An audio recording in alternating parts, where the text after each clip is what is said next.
आज तुमच्या लाडक्या बहिणी सगळ्या एकत्र होऊन आपल्याला राखी बांधण्यासाठी आलेल्या आहेत। काय तुमची भावना आहे? मी नेहमीच बहिणींच्या बाजूने उभा राहणारा एक भाऊ गेले अनेक वर्षापासून आहे।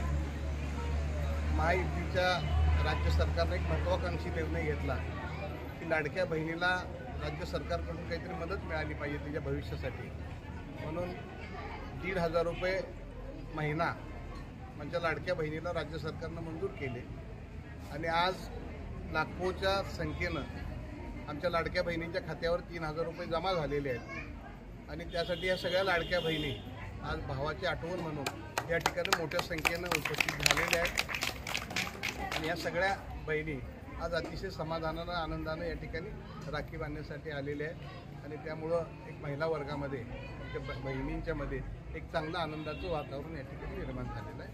म्हणून राज्य सरकारचं मी मनापासून या ठिकाणी आभार मानतो आणि असंच लाडक्या बहिणीवर राज्य सरकारचं लक्ष असावं अशी मी पांडुरंगाची चरणी प्रार्थना करतो। धन्यवाद।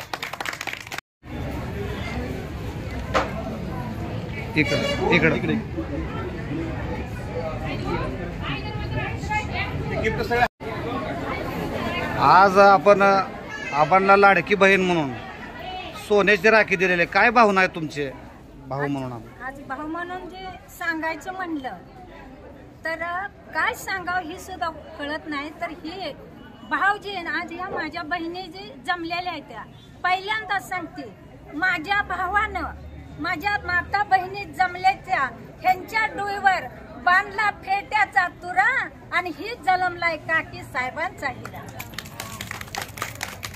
किती वर्षापासून ही परंपरा आहे राखी? आता पहिली 3 वर्ष आबांच्या लक्षात नाही, तशी 27 वर्षे मी सोन्याची राखी आबांना बांधते। तर आबांची सोन्याची राखी बांधण्यामागं माझा इतिहास काय आहे?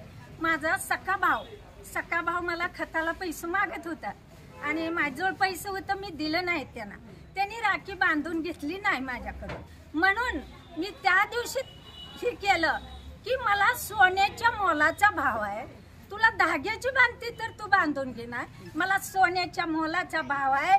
त्या दिवसानं चुलत सक्का जोडल्याला हे हातच वाटला नाही, फक्त ह्या सोन्याच्या मनगटात माझ्या ह्या सोन्यासारख्या भावाला मी सोन्याची राखी आज 27 वर्ष मी बांधते। तर हे भाव जे आहे असा आणि सांगायचं आहे बोलू दे माफ चुकलं मॅडम, लहान झाले का? दमान